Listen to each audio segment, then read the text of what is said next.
Dr. Seuss's Sleep Book.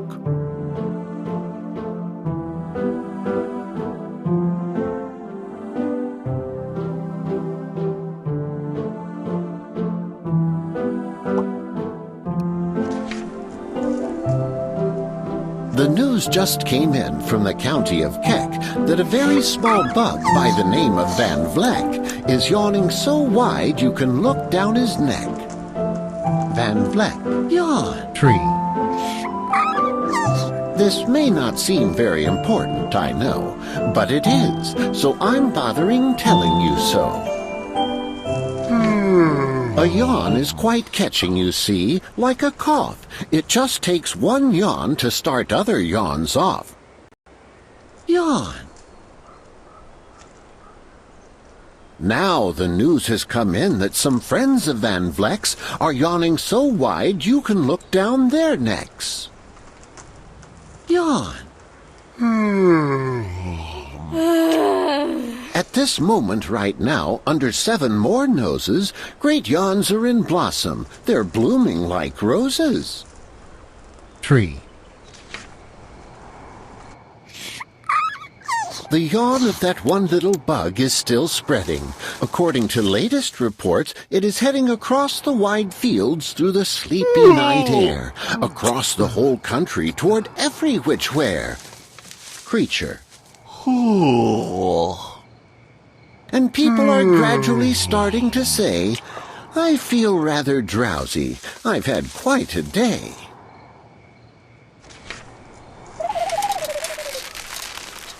Creatures are starting to think about rest. 2 biffer birds are now building their nest. They do it each night, and quite often I wonder how they do this big job without making a blunder. Quite. Biffer birds. But that is their problem, not yours and not mine. The point is, they're going to bed, and that's fine.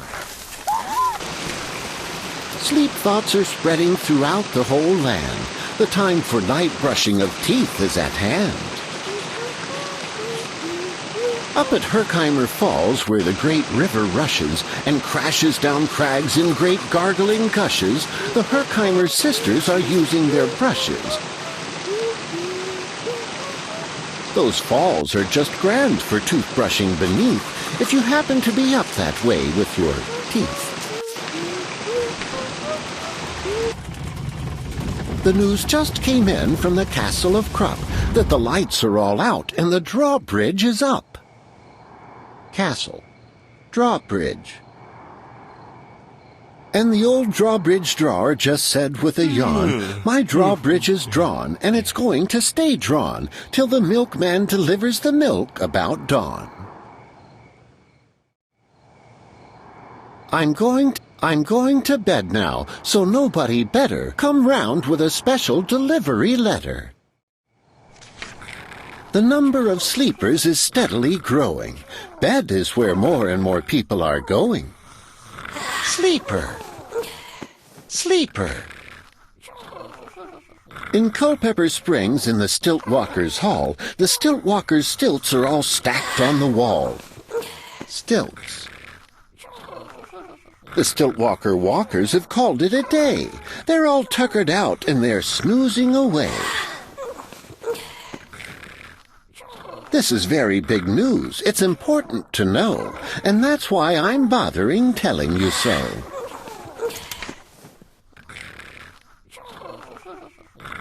Way out in the west in the town of Merced, the Hinklehorn Honking Club just went to bed. Bed. Every horn has been quietly hung on a hook for the night in its own private Hinklehorn nook. All this long, happy day they've been honking about, and the Hinklehorn honkers have honked themselves out. Hinklehorn. But they'll wake up quite fresh in the morning, and then they'll start right in Hinklehorn honking again. Bed. Everywhere creatures are falling asleep. The collapsible frink just collapsed in a heap. And by adding the frink to the others before, I am able to give you the Who's Asleep score. Right now, 40,404 creatures are happily, deeply in slumber. I think you'll agree that's a whopping fine number. Counting up sleepers? Just how do we do it? Really quite simple. There's nothing much to it. We find out how many, we learn the amount by an audio-teleo-tallyo count.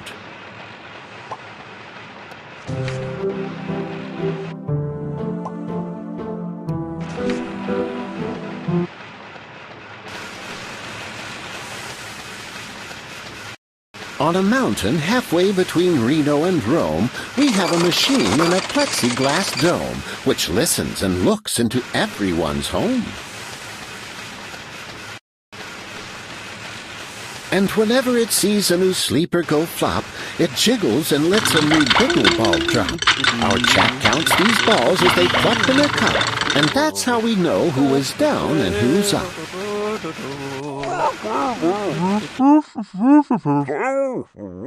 Do you talk in your sleep? It's a wonderful sport, and I have some news of this sport to report.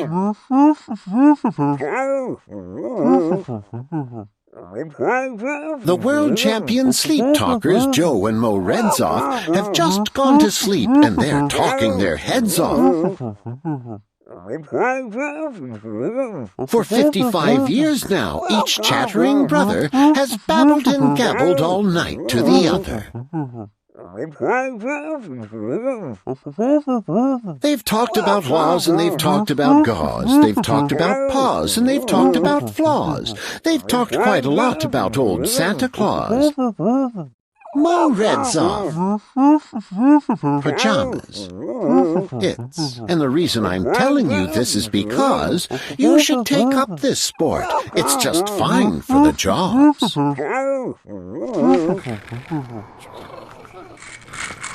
Do you walk in your sleep? I just had a report of some interesting news of this popular sport.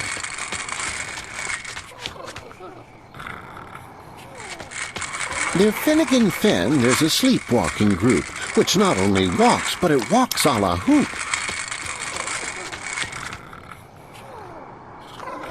Every night they go miles. Why, they walk to such lengths, they have to keep eating to keep up their strength. So, every so often, one puts down his hoop, stops hooping and does some quick snooping for soup. That's why they are known as the Hoop Soup Snoop Group.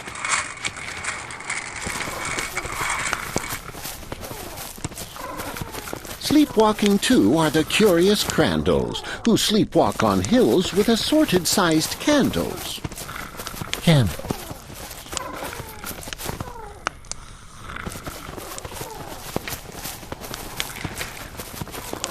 The Crandalls walk nightly in slumbering peace, in spite of slight burns from the hot dripping grease. The Crandalls wear candles because they walk far, and if they wake up, want to see where they are.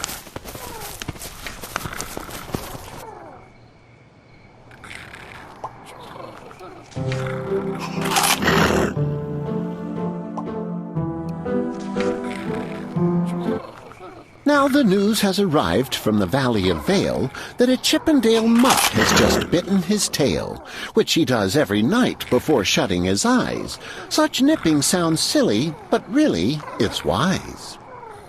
Chippendale Mutt. He has no alarm clock, so this is the way he makes sure that he'll wake at the right time of day. His tail is so long he won't feel any pain, till the nip makes the trip and gets up to his brain. Tail. In exactly 8 hours, the Chippendale Mutt will, at last, feel the bite and yell, "Ouch!" and wake up. A Mr. and Mrs. J. Carmichael Crocs have just gone to bed near the town of Fort Knox, and they, by the way, have the finest of clocks. Mrs. Crocs. I'm not at all sure that I quite understand just how the thing works with that one extra hand. Mr. Crux. But I do know this clock does one very slick trick. It doesn't tick-tock. How it goes is tock-tick. So with ticks in its tocker and tocks in its ticker, it saves lots of time and the sleepers sleep quicker. Clock. What a fine night for sleeping. From all that I hear, it's the best night for sleeping in many a year. They're even asleep in the Zweiback Motel, and people don't usually sleep there too well.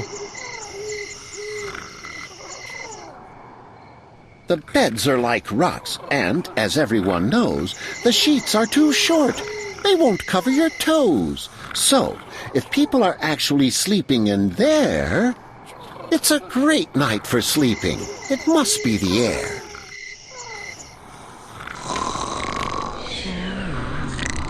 It's a great night for snores. I just had a report of some boys who are tops in this musical sport. The snortiest snorers in all our fair land are Snorter McPhail and his Snore-a-Snort Band. This band can snort Dixie and Old Swanee River, so loud it would make 40 elephants shiver. The loudest of all of the boys is McPhail. He snores with his head in a 3-gallon pail, so they snore in a cave 20 miles out of town. If they snored closer in, they would snore the town down.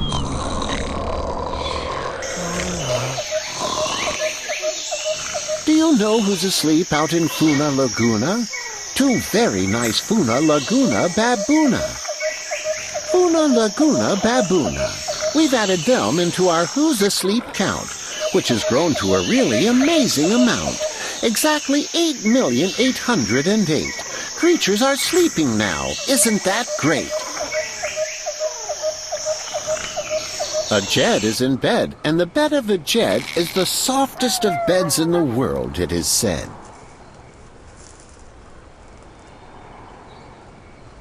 He makes it from pom-poms he grows on his head, and he's sleeping right now on the softest of fluff, completely exhausted from growing the stuff. Fluff. The news has come in from the district of Doft that 2 oft are asleep and they're sleeping aloft. Oft. And how are they able to sleep off the ground? I'll tell you. I weighed one last week and I found that an oft is so light he weighs -1 pound.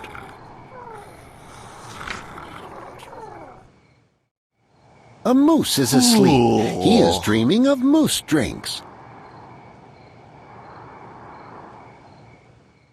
A goose is asleep.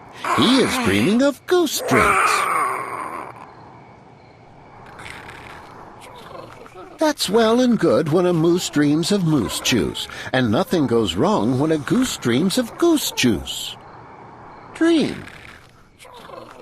But it isn't too good when a moose and a goose start dreaming they're drinking the other one's juice. Moose juice, not goose juice, is juice for a moose, and goose juice, not moose juice, is juice for a goose.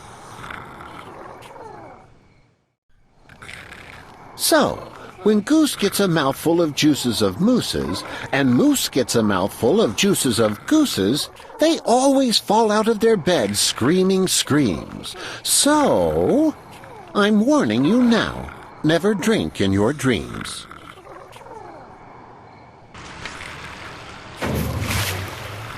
Speaking of dreaming, I think you should note that the Bumbletub Club is now dreaming afloat.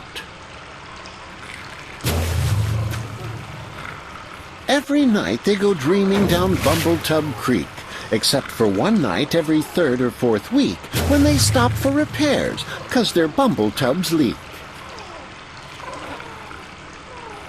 But tonight they're afloat, full of dreams, full of bliss, and that's why I'm bothering telling you this.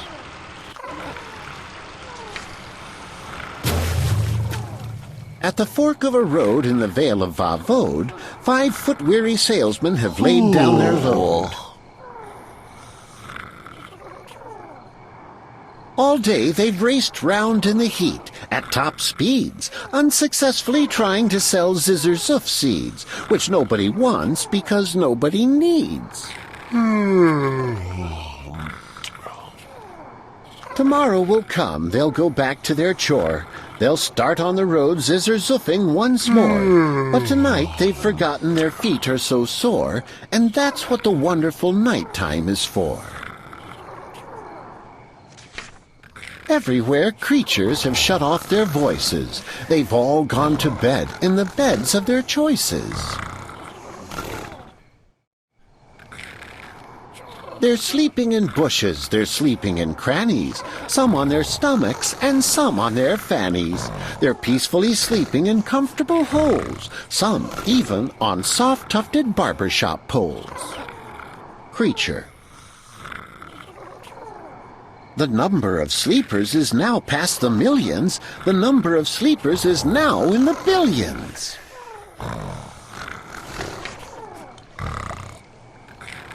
They're sleeping on steps and on strings and on floors, in mailboxes, ships, and the keyholes of doors. Every worm on a fishhook is safe for the night. Every fish in the sea is too sleepy to bite. Every whale in the ocean has turned off his spout. Every light between here and Farfoodle is out. And now, adding things up, we are way beyond billions. Our Who's Asleep score is now up in the zillions.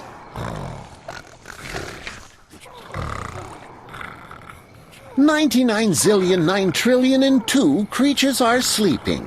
So, how about you?